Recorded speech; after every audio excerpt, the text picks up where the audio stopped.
मामा शेतकरी मित्रांनो आज आपल्या ऊसाला 6 महिने पूर्ण होतात आहे उद्या 8 तारखेला।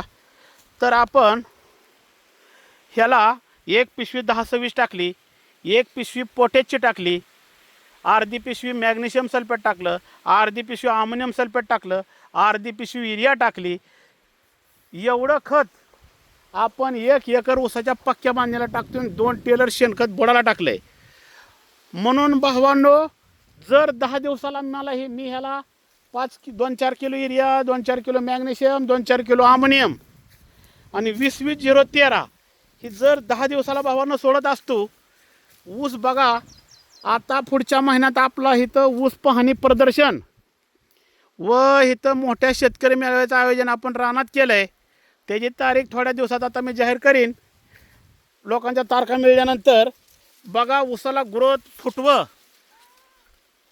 आणि ऊसाची थाप कशी आहे।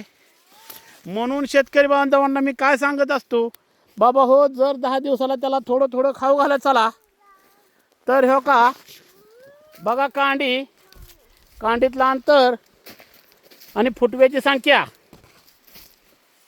दावा तुम्ही एवढं फुटवं कुणाच्या ऊसाला आहे ती। म्हणून ह्याला जर 10 दिवसाला त्याच्या गरजेनुसार भावांनो थोडं थोडं खत घालत चला।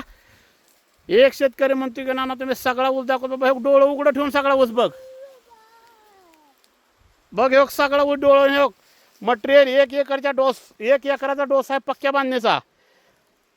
किती थोडं खत टाकलंय बघा, सगळं मिळून ही 3 पिशव्या खत नसल तरच त्याच्या गरजेनुसार त्याच्या भुकेनुसार त्याला थोडं थोडं खाऊ मिळत जाईल। जय श्रीराम, जय